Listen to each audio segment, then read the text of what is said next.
Góðan daginn, góðu gestir. Það mjög sérstök ánægja að fá að setja þessa ráðstefnu henni í dag, svona mínu ráðstefna í hádeginu, að tilefni heimsókn frá Caltech og NASA. I would like to turn this into English from now on, and I'm especially grateful to set the scene here today, where NASA and Caltech are coming here, recognizing several decades of work on glaciology and bringing new technology to actually observe in real time what is going on. And the interest in the subject has increased enormously, and the relation with the climate changes and our effect on the environment has become a very very important subject. And together with Professor Helgi, we sometimes say that we've turned a very cold subject into a very hot one. And to mark that, I would like to ask the chargé from the embassy in the American Embassy in Iceland, Paul O'Friel, to set the meeting and welcome the distinguished guests from Caltech and NASA. Paul. Professor Bjornsson was very sharp in reminding me we don't have much time, so keep it short. So let me keep it short. I'm very glad to be here. We, the United States, through the National Science Foundation, have over $100 million worth of projects in 20 different locations all throughout Iceland. This current project is one that is extremely significant. Climate change is happening. My mother lives in Boston, and she just was living through a polar vortex there. It's colder in Boston than here in Iceland. In drought, the drought in California that California is experiencing right now is the worst in almost 100 years. So things are happening right now, and the only way to understand it is by looking at the glaciers here, which contain over a millennium worth of data that we need to understand so that we can understand what's happening to our world right now. The science here is special and unique. Professor Bjornsson has over 4,000 citations in terms of his work. He's an internationally recognized expert. He was made a Knight of Iceland in 2008 for his contributions. And I know that our team in Caltech looks to him as an expert. They're here with NASA to understand and to learn. And we think that this type of collaboration is critical for the future. It's critical not just for us in terms of the United States or for you in Iceland, but it's critical for the whole world. So we're very glad to have this discussion today because it is a hot topic. It will continue to be a hot topic. And this is how we can learn and understand and better prepare for the future, which is going to be complex as we face these very, very significant challenges. So with that, let me conclude my remarks and have Professor Helgi come and start the session.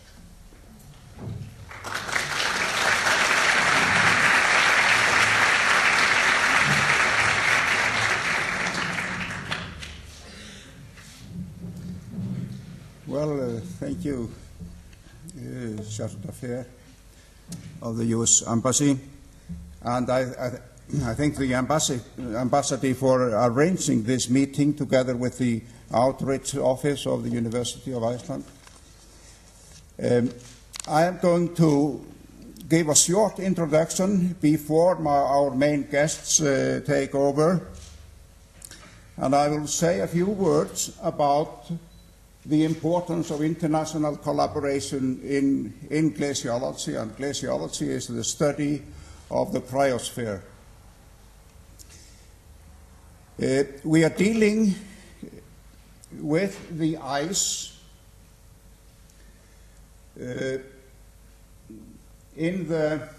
on the globe, and the processes from the formation of this ice mass, which contains 2.15% of all the water on the globe. 27% are in the ocean. And glaciology is dealing with this. And this is obviously a global problem, what is happening, going on the globe in this mass of ice. How it is formed, as I said, how it moves into the ocean, how it is melting and floating around. So this is a large topic, and it calls for international collaboration. It's obvious, and today we will show you some examples of that. Let me first introduce to you these huge masses of ice. We have Antarctica here, which is the largest. It's 13 million square kilometers in area. Europe is about 10. The United States is about 10. And Canada is about 10. So this is larger than all of them, or any one of them. Then in addition to that, we have sea ice around the Arctic, the Antarctic. And it's about 19 square kilometers in the area every year. It's changing a little bit seasonally. Then when we go into the northern hemisphere, we have the ice floating on the North Pole Ocean here, and it is 12 in the maximum, down to 3. And 3, then I mean that it is getting smaller and smaller, and in the autumn it's getting down to 3. But it's a large area. Now we come over to Greenland, which is 1.7. And if we take all the other ice masses on Earth, which are in Iceland, in the Himalayan mountains, in the Alps, and all the yellow around Greenland ice cap here in Alaska, in New Zealand, and so on, they are only 0.6 million in area. So it's obvious that we need international collaboration. We can't just work on this in Iceland or any single country. We need to work together because this is a global problem. And this ice is now facing global warming. There's no doubt about that. Here we see the global warming. From the 90s, the temperature has been rising, and this ice, or this cryosphere, as we call it, similar to atmosphere and biosphere, we call this the cryosphere, is subject to global warming. And it's been getting warmer by, you can see 0 here, so it's compared to the situation here in 1940 to 80 as a reference, and it's getting 0.6 degrees, even 0.8, and this applies to the atmosphere and also to the oceans. They are all getting warmer, both getting warmer. And the most visible expression for this global warming is, as you know, the melting of the ice cover on the Arctic Ocean. In 1979, this was the ice cover of the Arctic Ocean in the autumn. In 2005, it was decreased down to that. And we know it's still going on like that. And this is going to have very important global importance for shipping, transport, and goods and cargo, and on international politics. So this is the most obvious sign. And just to add, September 2012 was the minimum ever observed. It was a little bit larger left the year. Okay, in 13, but anyway, this is 84, and this is another. Well, it's showing the same as I was telling you. And so the observations are the points here, and the predictions for the future. It looks like that before the middle of this century, in 40 years' time, there might be no ice in the autumn on this ocean at all. There will always be during the winter, so freezing, but that it might melt altogether. So this is the forecast. But this is not going to increase sea level because this ice is floating. But we are also observing another effect of the global warming on the cryosphere, and that is that the ice masses on land are melting. The water is flowing into the ocean from the land, and this is causing sea level rise.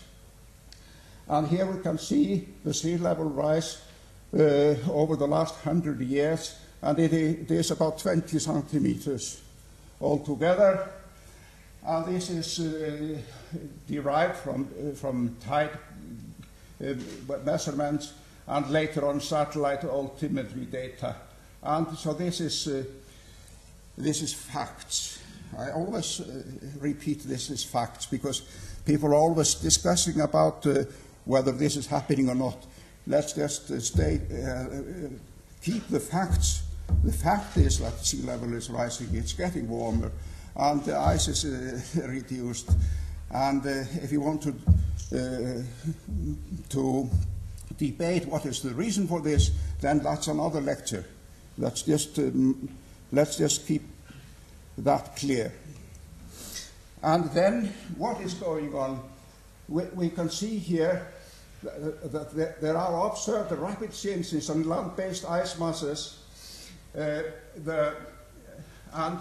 the contributions to sea level rise are shown here. Glaciers and ice caps, which are then outside the Greenland and Antarctica, they are contributing 0.76 millimeters per year, and this is observations. So this is the highest on the graph. It's the highest. It's the curve on top here, showing the contribution from glaciers, like in Iceland, Alps, and so on.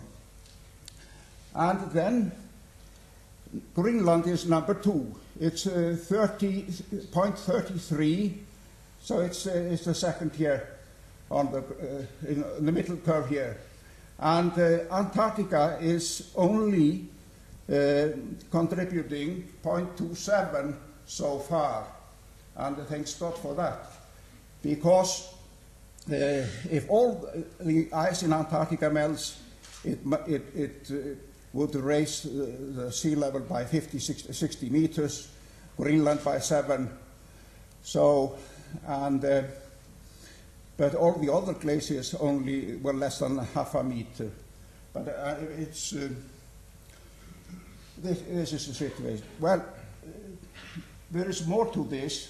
There is a thermal expansion of the ocean because it's getting warmer, as I said, and it's contributing 1.10, but the sum of the other three is now becoming larger than the expansion, the contribution of the expansion due to thermal warming of the ocean.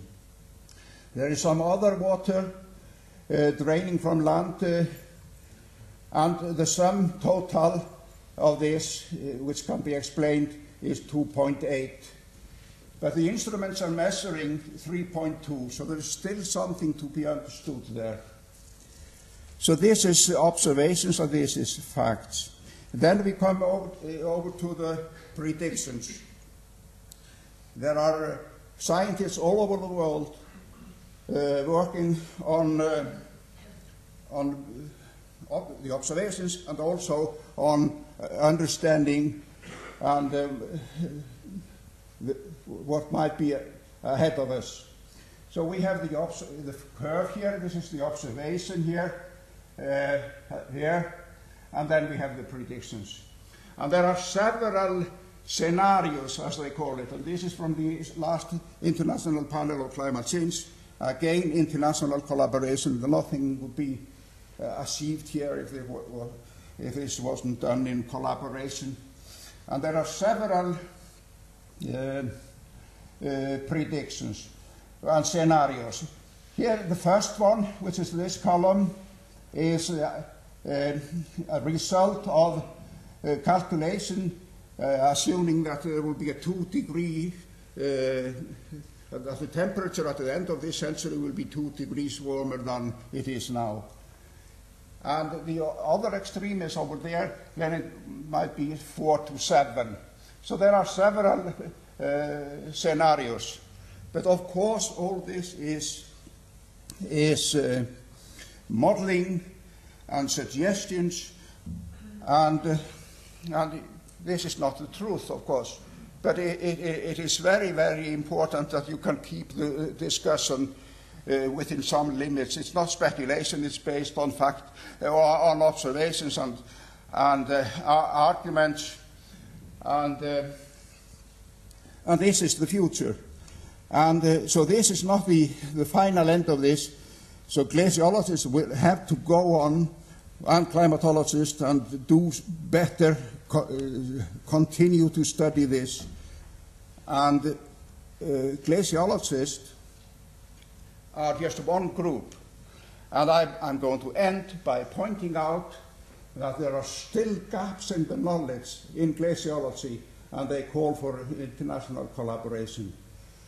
And so in the future, more and more studies are needed on the glacier mass balance changes.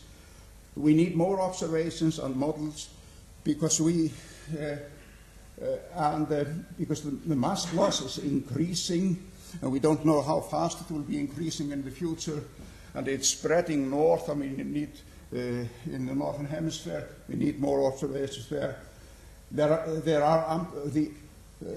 are amplifications of temperature by reduced albedo.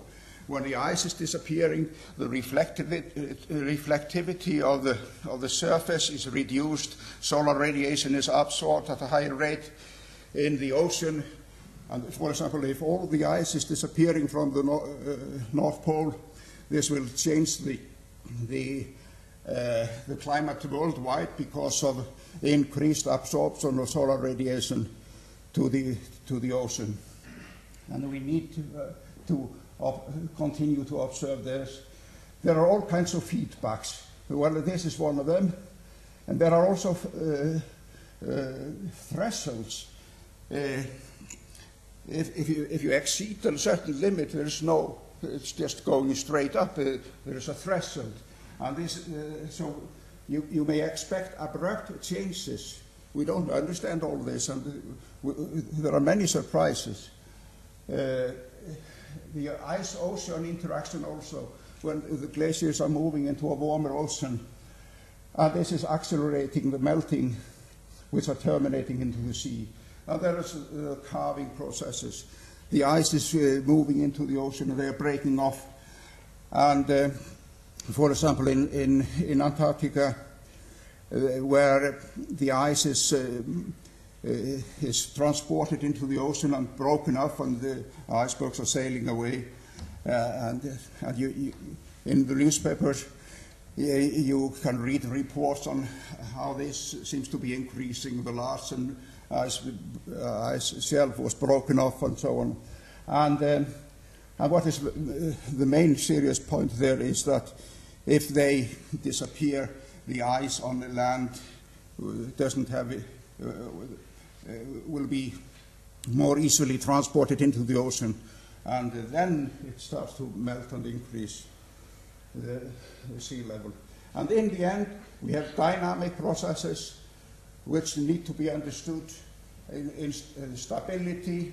And for example, in the last IPCC report, the glaciology is I say just lousy because the models are not taking into account the change in instability due to lubrication of glacier base, meltwater penetrating down to the base, and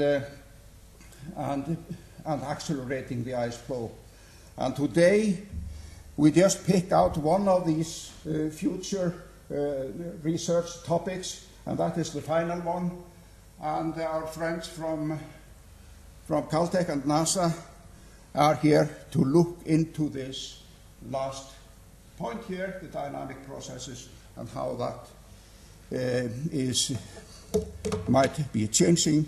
And the aim is to improve dynamic models which are important for further understanding of what is ahead of us in response of climate change. And now I would like Mark and Brent to take over, and I will sit down there. And you know how to do this? Okay.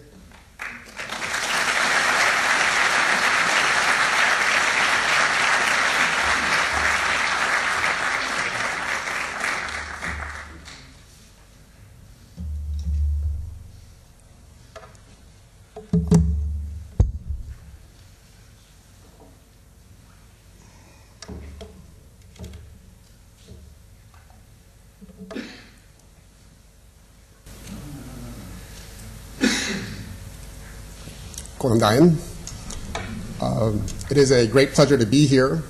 I have been coming on and off to Iceland since I was 15, and I never thought I would be coming back here, standing up here. It's a great honor.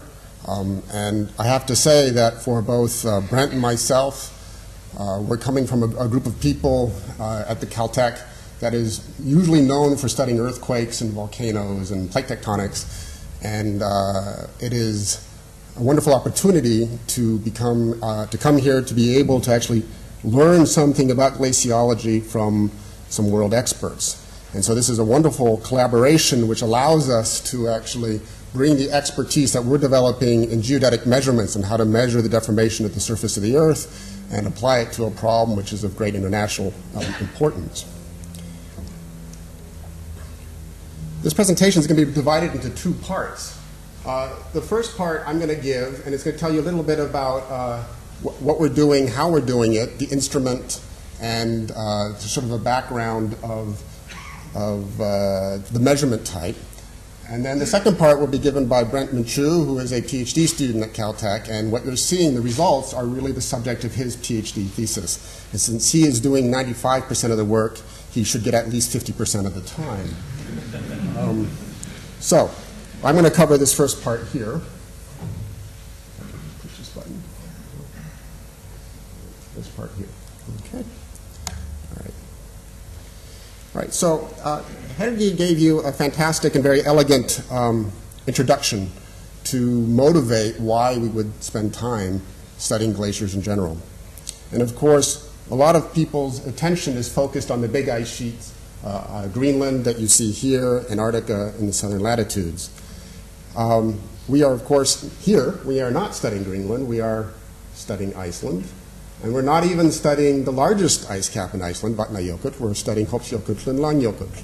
And I'll describe to you a little bit about why we are doing that in a little bit. The end goal of this, what we're actually measuring right now, is actually the velocity fields of the surface of the glacier, right? So this is Hofsjökull here, and these are actual observations. This is not a model. So there's some problems in here, some details which we won't talk about right now. But generally what you're looking at is the velocity of the surface of the glacier. The vectors show you the direction in which the surface of the ice is moving, and the colors show you the amplitude, which has a peak amplitude of about 50 centimeters per day, where the red colors are. If any of you saw the news yesterday, this is the velocity of the surface, not the retreat rate of the glacier, which was a misconception on the news. So by the end of this presentation, hopefully you'll understand where these observations come from and how we're using them to try to understand the mechanics of the glacier. We are not here to talk about sea level rise and global change at this point. We're here to understand a basic mechanical problem. How do these ice sheets flow, and what are the mechanical processes that are important to consider? Okay. So nobody from NASA could come today. And you can ask why, and the primary reason is because they're all in the airplane flying right now. They left about 2 hours ago. They'll be landing in about 4 hours. But they asked that I point out that NASA has all sorts of resources that they, in collaboration with other space agencies, are flying, satellites that they're flying, designed to actually monitor the Earth's oceans, atmospheres, and icy envelopes. Trying to understand the impacts of climate change, trying to understand the basic physics or the processes in these feedback systems that Helgi mentioned earlier. Now, these observations, there's a whole variety of them. I picked one here as an example, which I find fascinating. This is from the GRACE satellite. GRACE is two satellites, one that follows the other. And what they're actually measuring is the distance between two satellites, and that distance is controlled by the gravity field of the planet. And what they're actually measuring every month is the change in the gravitational attraction of the planet. And it's not just the average acceleration of gravity, but it's the spatial variations. And what you're actually seeing over here, these colors, represent how much change there's been in the gravity field from one location to the other, converted into the equivalent amount of water. In other words, and most of this is due to the changing ice sheets. And what you can see is that there's seasonal hydrological effects over this period for about 8 years, but there's this very obvious trend here which shows up in Alaska, Antarctica, Greenland, and Iceland, showing that we are actually in this period where the mass is being redistributed as the ice melts and goes into the oceans. That's just one example. Now, what some people may not be aware of is that NASA does a lot of work also using airborne resources, not just satellite resources, right?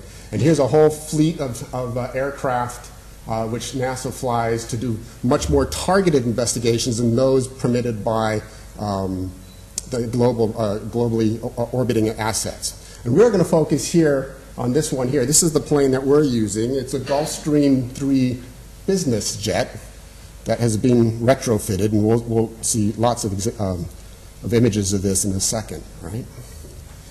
So here it is. This is over the California desert, which is, as you just heard, becoming more and more of a desert every day. This plane is unique.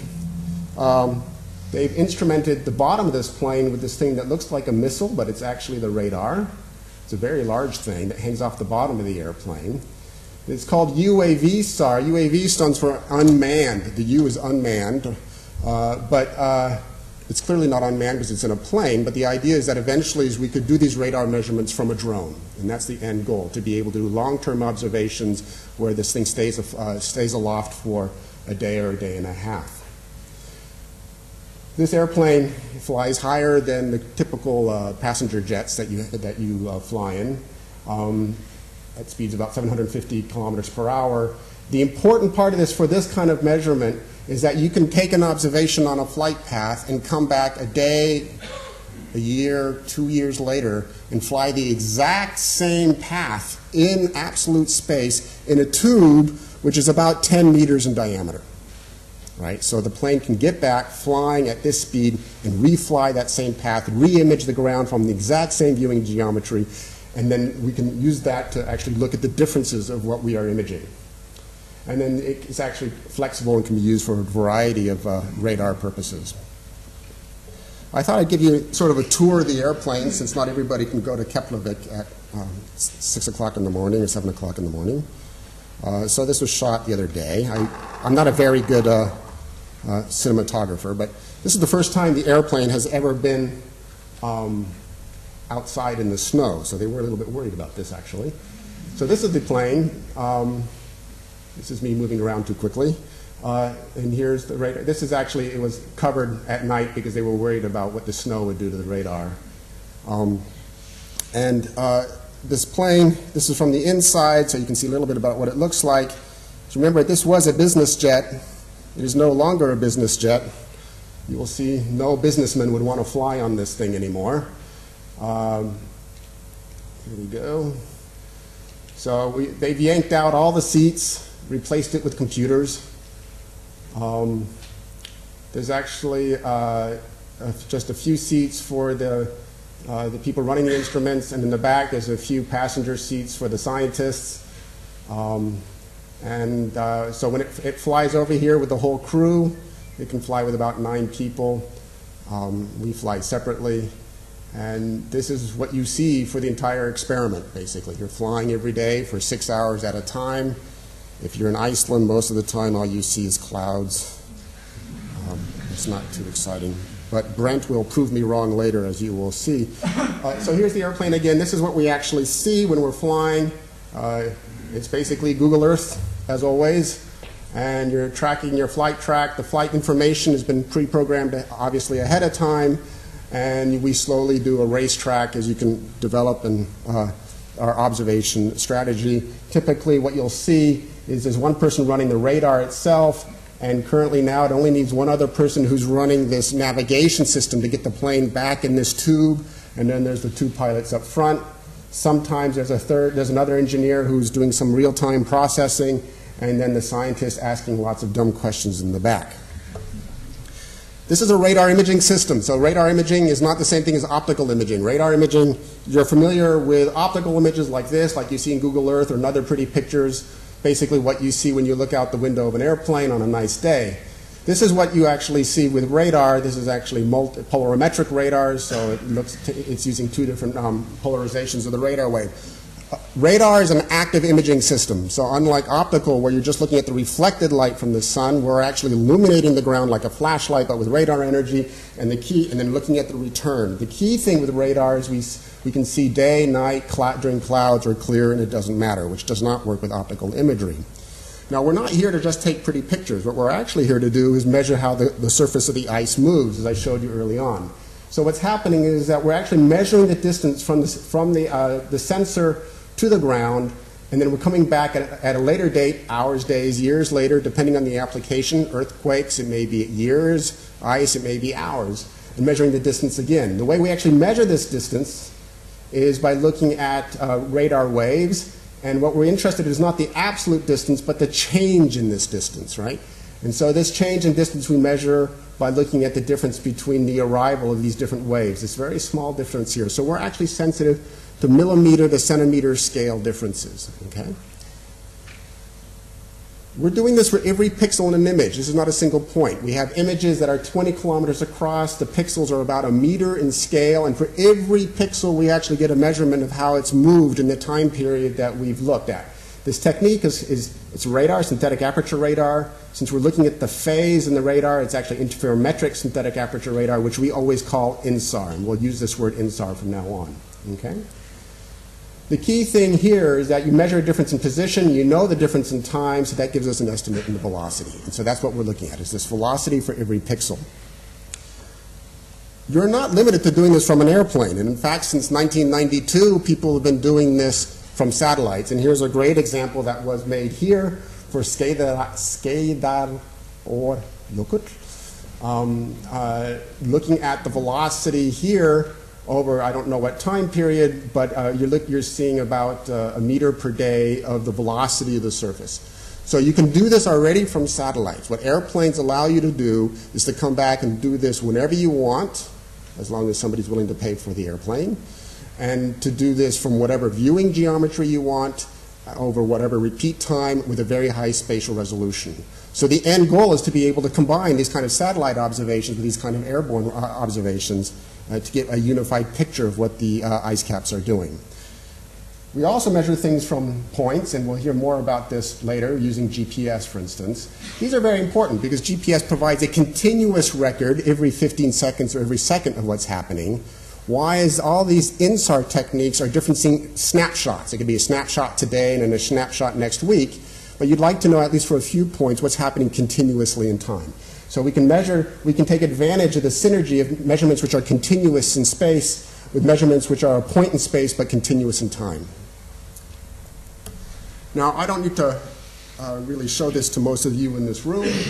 A little background about the Icelandic glaciers here. The key is that they are, in fact, changing, shrinking fairly rapidly. They are significant in size. But then the question always comes up, why do we come to Iceland? Why don't we go to Greenland? Why don't we go to Antarctica? Isn't that what people care about in terms of sea level rise? As a scientist, you can measure sea level rise, what's happened in the past, last year, last 10 years, last 100 years. What we're interested in is understanding what's going to happen in the future. To do that, we need to be able to understand the mechanics of the glaciers really well. The problem with going to Antarctica or Greenland is that not enough is known about the whole system. We don't know the bedrock geometry. We don't know their history. There's a lot of stuff that we just don't know sufficiently well at this point. But you do know them here because of the work that's been done here over the last several decades, right? So it's very important to be able to come and make these measurements and eventually build models which are also consistent with our understanding of what's happened in the past and time, and are also very well constrained by all sorts of ancillary measurements, such as those listed here.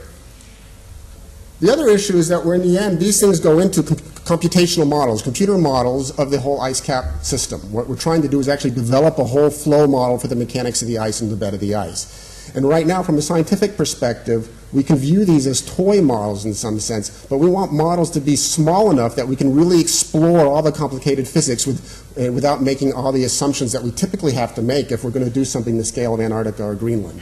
And so these glaciers, in particular Hofsjökull and Langjökull, are large enough to be bigger than a single mountain glacier. They have a full ice cap system. There's some variability, but at the same time, they're small enough that we can actually realistically make complex models and do millions of models as we go forwards in time. So they are a perfect natural laboratory. And of course, it's a lot easier to come here than it is to go to Antarctica. Oh. Okay. So how do we proceed here? We're going to construct maps of the full 3-component velocity field of the glacier. This is the velocity field of the surface of the glacier, so east, north, and up component. We do that by observing from different directions, taking those observations, combining them to get the 3-component velocity field. We're going to calibrate and validate these maps of the glacier surface movement using GPS installed on the glacier surface. We're going to construct models, full mechanical models, of the flow of the ice and the deformation of the bed. And then the goal here is to compare observations in the early summer, which we did some observations in 2012, which you'll hear about, and try to compare those with the observations made this winter. In some sense, looking at a period with lots of melt versus a period in theory with less melt, and try to understand this in terms of the context, in the context of the hydrological system.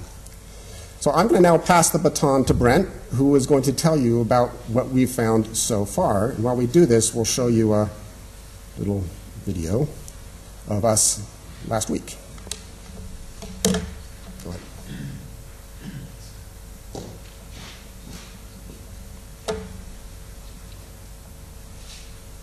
ahead. So like Mark said, my name is Brent Minshew. I'm a 4th-year PhD student at Caltech.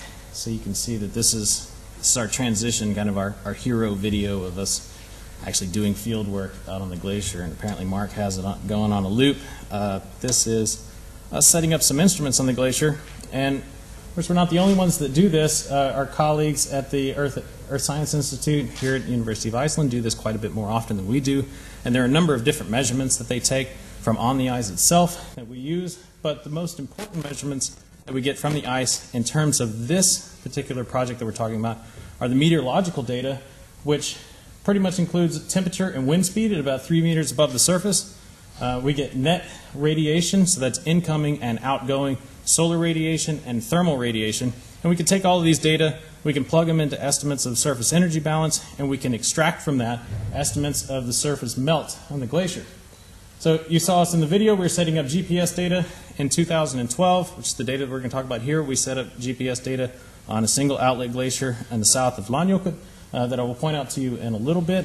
We put out 10 GPS stations, and those GPS stations are basically like the GPS in your smartphones or in your car, but they're geodetic quality, so they give us much more accurate estimates. So we get positions at the location of the antenna about every 15 seconds or so, and when post-processing, we can get those down to millimeter scale accuracy. And as Mark said, we get these continuous in time, which is great because that allows us to bridge the mean velocity fields that we're going to get from INSAR. We're going to talk about it in a little bit. And of course, changes in position with changes in time are velocity, so continuous measurements of position in time gives us continuous measurements of velocity as well. But really the bread and butter for this particular experiment are the INSAR data that we collect with the aircraft, the UAVSAR aircraft. And so basically the way we do this, we're going to take off out of Keflavik, and we make this big long loop so we can get lined up. And we're going to start flying to the east here so we can image the southern sides of Langjökull and Hofsjökull. We make this turn here, we image the north, we loop back around, we image the center, and we keep repeating this same strategy in this racetrack pattern over both of these glaciers so that we can image the entirety of both of these ice caps from at least 3 different line-of-sight directions. And we do that so that we can invert for the 3-dimensional velocity field that we'll talk about in a little bit. But just to give you an example of what it takes to get all this, in June 2012, we flew 7 days worth of data collection over about 12 calendar days. That accounts for roughly 40 hours of flight time that's dedicated entirely to collecting data. That has nothing to do with the transit from California to here, or the aircraft itself. And then we have to do this over 15 unique flight lines because the swath width of the aircraft, or sorry, the width of the images that we get from the aircraft is not sufficient to cover all of the glacier. So we have to do lots and lots of different loops and stitch all these things together, which I'll talk about in just a little bit. But we were fortunate in 2012 that we had nice clear skies on at least the first day that we flew over, so I thought you guys might enjoy just a few nice shots of the Central Highlands. So this is Lánjökull. This is taken from the north looking south. Our GPS stations are located on this outlet glacier here called Vestri-Hakafellsjökull. I hope I'm saying that right. And so with the clear skies, we can really zoom in and see these nice features. This is a zoomed in picture of this outlet glacier, whose name I do not know, but it has a lot of nice, interesting features for those of you who have not looked at pictures of these things before. This is the southern side of Hofsjökull. This is the glacier that we're really going to focus on when I talk a little bit about the results. This is an outlet glacier, my favorite of all of the ones that we look at. This is Múlajökull. It makes this nice fan as it spreads out across this sort of nozzle section that's constrained by mountains, and that's going to be an important point later on as we go. And then this is the top of Hofsjökull, the nice gold color from the evening Icelandic sun in the summertime. And this is the top part of the underlying volcanic caldera. You can see as the surface slope breaks off of there as the ice flows down off of the mouth of the caldera onto the flanks. So I mentioned that we have to take lots of observations so that we can cover the entire glacier.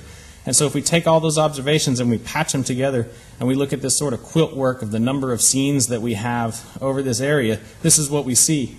So we're imaging Hofsjökull from quite a few areas. In most places we're seeing it from at least 4 different line of sight directions, which is fantastic for our inversions. Lánjökull we're seeing from at least 3 different line of sight directions, which is the minimum number of look directions that we need to do this. So there's a lot of complexity involved in actually extracting the 3-dimensional velocity fields from these areas. I'm not going to talk about that today, but I will talk about it in some detail tomorrow if you're up for that. For now, we'll just skip ahead to the results. So Mark showed you a little bit of a clip of this earlier, and so I want to explain in a little more detail what it is that we're seeing. So these are the velocity fields that we extracted. These are our actual observations. Like Mark said, there's a little bit of a noise in here.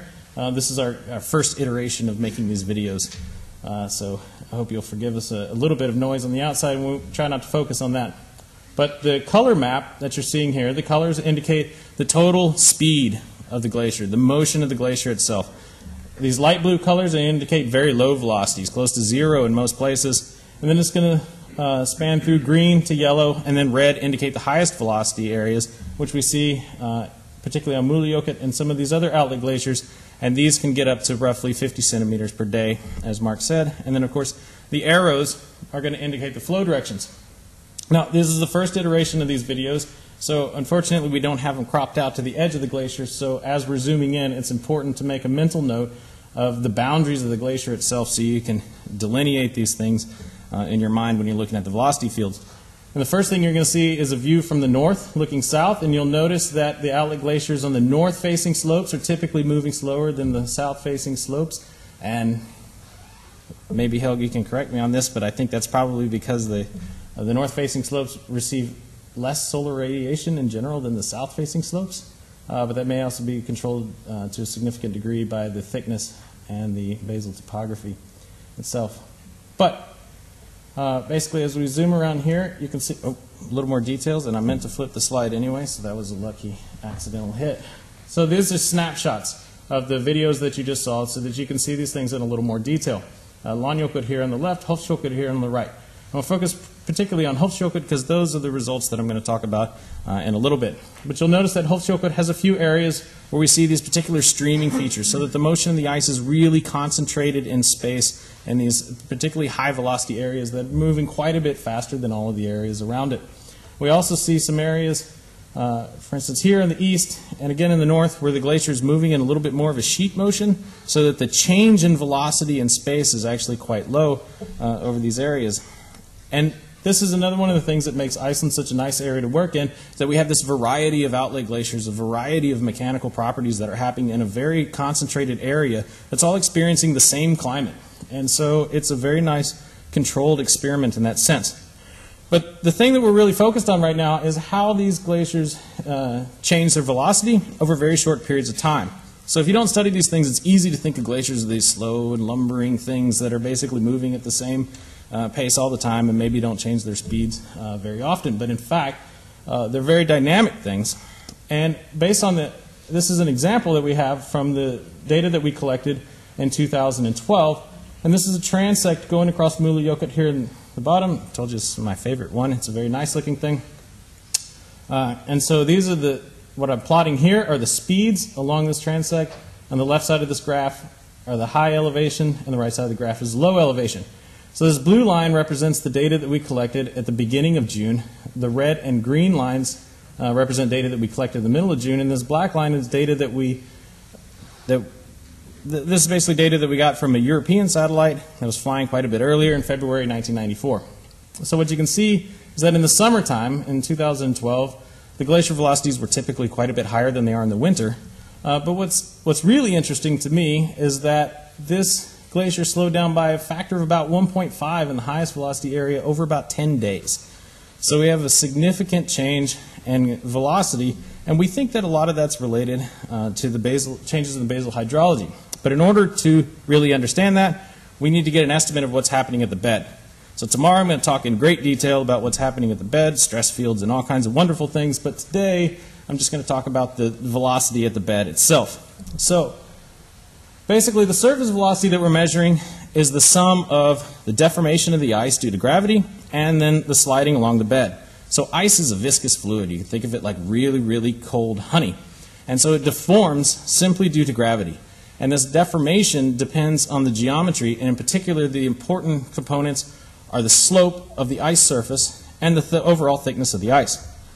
So like Mark said, there's a lot known about these glaciers, and that's what makes this a particularly interesting experiment. And in particular, we have very good constraints on the geometry of the glacier itself. So we have surface topography that we got from our colleagues here at the University of Iceland, as well as some others at the Icelandic Meteorological Office. And these are taken from aerial surveys using a technique called LiDAR, which essentially measures the distance between an aircraft and the ground using a laser. And then if you know where the aircraft is, then you can estimate where the ground is. Now, back well before we started studying glaciers, Helgi and Finnod and a number of others at the Earth Sciences Institute measured the bedrock topography of the glaciers, which is significantly harder to do than the surface topography. And they did this by dragging these long radar antennas behind some snowmobiles or scooters or whatever you want to call them. These are long wavelength radar. They penetrate all the way down through the ice and into the bedrock. And by looking at the reflection of the radar signals that go through the ice and into the ground, then you can estimate where that interface between ice and bedrock is. And then if you know where you are on the surface, then you can get an estimate of where the basal topography is. And that's extremely important for our models. And of course, if we take this surface topography, we subtract it from the basal topography, we get the ice thickness. And there are a couple of interesting features going on in the ice thickness that I want to point out real fast. One, you can see the caldera here as a significantly deep patch of ice in this area. And then Jökull, this thing that we were talking about earlier, you'll see it kind of carves out its own little valley in between these mountains that are constraining the sides and the flow here. And so it's significantly thicker. Not surprising that it's faster. So we take our understanding of the physics, we take our geometry that we have from the data, we make some educated guesses about the viscosity of the ice and the density of the ice and those sorts of things, and we throw it into these computational models. We hit run, we go get a cup of coffee, actively avoiding our advisor in the process, and we come back, or I come back, and I basically have maps made like this. So this is the sliding speed. This is the speed of the ice that's sliding along the bedrock itself. And if you remember the velocity field, this looks a lot like the velocity field itself. And so basically what it tells us is that a lot of the observed flow, a lot of the flow that we're seeing at the surface is just due to this sliding along the bed. And so if we compare the surface velocity that we're measuring to our estimates of what the basal velocity is, what we see is well over half of the measured surface velocity is just due to this sliding along the bed. So to a significant degree, we can really estimate the ice flow as this plug of ice that's really churning down this bedrock slope in this area. And we're interested in the changes of this, which is what we have here. So if we take and we make this map for all of the days that we have surface velocity fields, and then we difference those days, we get this example in this area of the change in surface velocity over roughly, the basal velocity over roughly 10 days. And what we see is that these outlet glaciers here in the south typically speed up, and they speed up pretty substantially at the bed, roughly 25 meters per year, which comes down to be about 6 centimeters per day, somewhere around in there. In the north, not so much. There's a little bit of a different behavior going on in the north, and we don't completely understand that yet, but we're working on it. But essentially, all this boils down to is that this is all of the meltwater surface, the meltwater production at the surface was basically constant over this time. So this change in speed is very likely related to this evolution of the subglacial plumbing system. That is, you're piping a lot of water from the surface down to the bed, and the plumbing system, the pipes at the bed, are expanding to accommodate this water that's flowing in there. Now, this expansion due to melting from the surface is offset by the ice wanting to close up these things. Because ice doesn't like to have these voids at the surface. They're pressure lows, and it wants to close all this stuff up. So there's this constant balance going on, this change, this evolution of the system that we're particularly interested in understanding. And I'm going to talk a lot more about that tomorrow. So that kind of wraps up our preliminary results. But to give you an overview, what we really need to understand this whole system better is we need to understand the baseline of the ice flow. So that's why we're here in the winter time taking measurements, because this should be the time where we have minimal basal sliding. There's very little or no surface melting. Chances are what little bit of surface melting there is, I guess, freezes within the ice mass itself, and probably almost none of it, or perhaps none of it at all, makes it to the bed. So if we look at the differences between our wintertime and our summertime velocities, then that should give us some estimation of how this basal plumbing system is changing and how surface meltwater piped to the bed can affect the overall ice flow and change the amount of ice flux that moves from higher elevations where it's nice and cold to lower elevations where it's warm and it can actively melt away. So just to wrap things up, our activities here in Iceland are kind of a big part of understanding the cryosphere and its overall response to climate change. We don't have any definitive answers for you on sea level rise or anything, but understanding the processes that are going on is a very important step in developing models that we can use to predict how the cryosphere is going to evolve in a warming climate. So we're using a new generation of tools and methods that are being developed here, as well as being developed at Caltech and NASA. And from other places in the world, we're gathering together what we think are the best tools that are applicable to our particular problem. We think we're on the cutting edge. Maybe some other people disagree, but overall we're using some nice new tools and techniques to look at this particular problem and hopefully revolutionize our understanding in the area. So the data we collected are already providing insights into how glacier flow is influenced by melt. We have a lot more work to do before we have any conclusive results, but we're off to a good start. And then comparing the data that we collect here in the winter to what we already have in the summer should give us even further insight into that problem. So we really want to acknowledge our collaborators, in particular Helgi Bjornsson and Finnit Paulsen, who's here in the front. They've been spectacular in providing us with data and, of course, their expertise that have helped us learn quite a bit about this problem so far. And then there are a number of technicians and other folks at the Institute for Earth Sciences that have been instrumental in all of this research, in particular with collecting the data from the ice itself. And then, of course, people from the Jet Propulsion Laboratory and NASA. We couldn't collect any of the INSAR data without them. They build the radar system, they maintain the radar system, they fly the radar system, and they collect all this data. And so we just want to close on an unrelated topic, but something that's very important to us. I just want to point out that if you're an undergraduate student here, or you know an undergraduate student here, there is a summer exchange program between University of Iceland and Caltech. It's about 6 years old now. We take up to 3 students each year, going both ways across the Atlantic.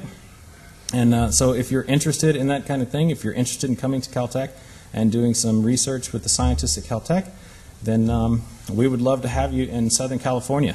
And that's all that we have. Thank you for your attention.